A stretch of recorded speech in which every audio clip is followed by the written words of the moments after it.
4 septembre 2012, Charlotte, en Caroline du Nord. Nous sommes à la convention du Parti démocrate américain. Un événement presque aussi glamour que les Oscars. Hello, MCs, bonjour, bonsoir.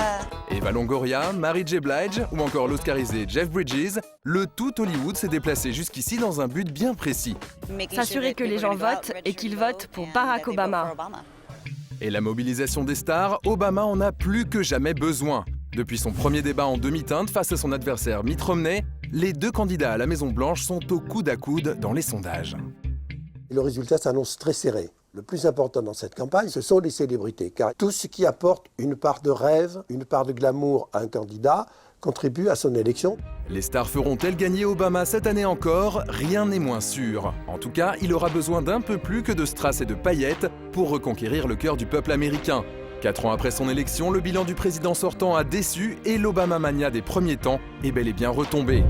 Comble de l'ironie, certaines célébrités qui le soutenaient auparavant, comme Barbra Streisand ou Matt Damon, l'ont ouvertement critiqué dans les médias. Êtes-vous satisfait de la manière dont Obama a gouverné jusqu'ici? Non. Je crois vraiment qu'il n'a pas compris son boulot. Un désamour qui risque de lui coûter très cher, d'autant que Wall Street lui a également tourné le dos à cause de sa gestion de la crise. Du coup, pour gagner, Barack a tout misé sur les stars d'Hollywood, à la fois pour leur pouvoir de séduction, mais aussi et surtout pour leur aptitude à collecter des dons. Le plus important, après le glamour, c'est la galette. Parce que Hollywood sert à remplir les caisses des candidats. Alors, le champion du monde, c'est George Clooney. Entre Clooney et Obama, tout a commencé en 2006 avec l'engagement de l'acteur pour le Darfour. Depuis, ils sont devenus amis et s'affichent ensemble dans les médias. Un allié de taille, comme nous le confirme Jim Vance, l'un des premiers présentateurs de JT afro-américains de l'histoire. La force de George Clooney, c'est qu'il attire l'attention des gens. Si vous ou moi entrons dans une pièce et disons « j'ai quelque chose à dire », la plupart des gens présents répondront « et alors ?»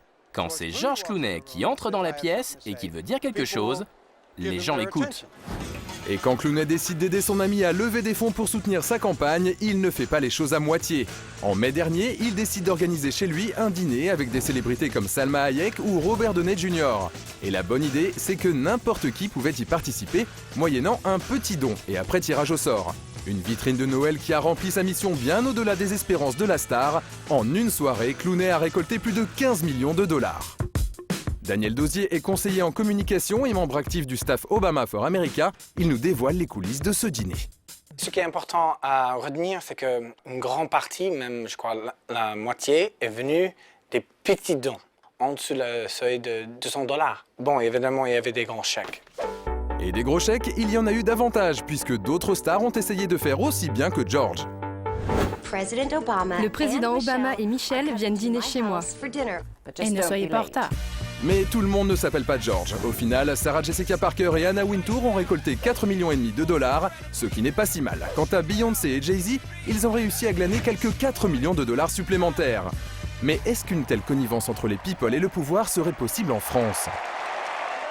L'Amérique, c'est le pays du rêve américain et du rêve hollywoodien qui ne font qu'un.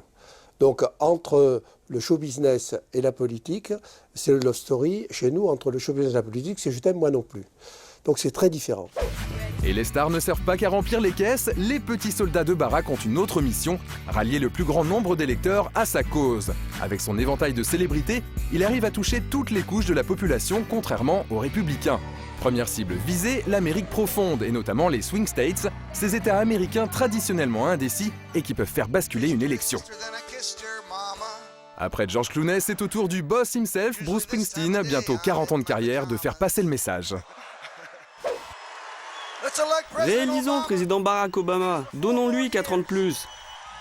L'audience est captivée. Et ce qui est bien avec Barack, c'est qu'il pense à tout le monde. Pour convaincre les jeunes de voter, il sait s'entourer. Sa carte maîtresse, la ravissante Scarlett Johansson. Aux dernières élections, j'ai enfin eu le droit de voter. Toute seule, comme une grande.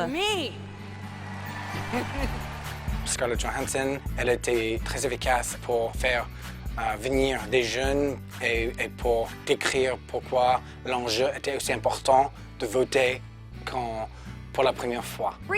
Réélisons le président Barack Obama. Mais le vote sur lequel compte tout particulièrement le président sortant pour gagner cette fois-ci, c'est celui de la communauté latino. Avec une politique d'immigration qui prône la fermeté, les républicains se sont mis à dos cet électorat. Une erreur monumentale que Barack compte exploiter.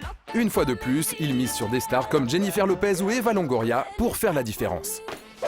Je suis vraiment motivée pour parler à la communauté hispanique. Ça me remplit de joie.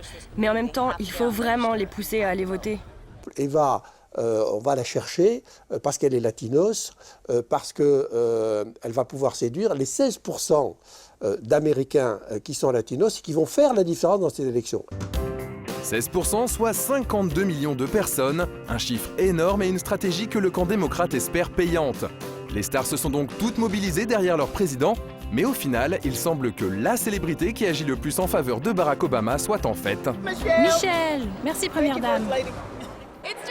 C'est vrai, on aime Michelle de tout notre cœur. J'ai toujours cru que Michelle était la meilleure arme du président. Elle est incroyable. Le président le dit souvent. Il en remercie Dieu tous les jours de l'avoir rencontrée. Elle peut lui rendre plus accessible, surtout au niveau humain. With enough care and effort, you can grow your own broccoli. Un peu d'humour, cela ne fait pas de mal dans une campagne. L'aura de Michelle est telle qu'elle est plus populaire que son président de mari, 69% de sympathisants à travers tout le pays contre seulement 56% pour Barack.